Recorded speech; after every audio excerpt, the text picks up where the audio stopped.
Hello বন্ধুরা, good morning. কেমন আছো? আশা করি ভালো আছো। আমিও খুব ভালো আছি। আজকের তোমাদের কাছে একটা ঐতিহ্যবাহী গ্রামের একটা খেলার তোমাদের সামনে নিয়ে চলে এলাম। তো এটা হলো গঙ্গাসাগরের ফুলডুবি।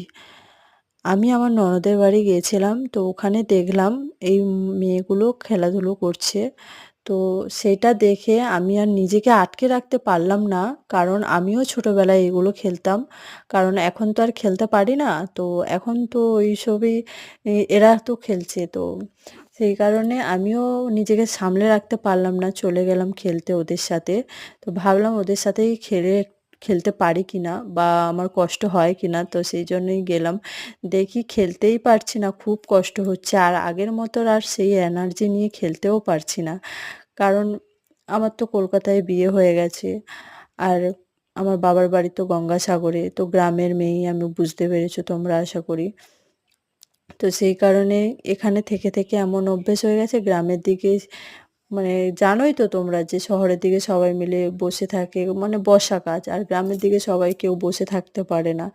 সবাই দৌড়াদৌড়ি করে, কাজ করে, ঘরে বসে থাকতে পারে না। গ্রামের মেয়ে বউরা কেউ ঘরে বসে থাকতে পারে না। তো সেই কারণে আমার এখানে বসে থেকে থেকে এমন অভ্যেস হয়ে গেছে, আমি ওখানে গিয়ে আর বসে থাকতে পারলাম না, খেলতে শুরু করে দিয়েছি। তো খেলছি, এত কষ্ট হচ্ছে না বন্ধুরা, কি বলবো, ভীষণ কষ্ট হচ্ছিল খেলতে। তো কিন্তু ওই কষ্ট যাই হোক না কেন, কিন্তু বেশ মজাই হচ্ছিল।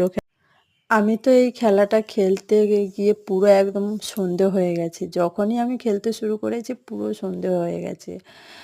তো এই ভিডিওটা যদি তোমাদের ভালো লাগে তো লাইক, কমেন্ট, শেয়ার করে দিও।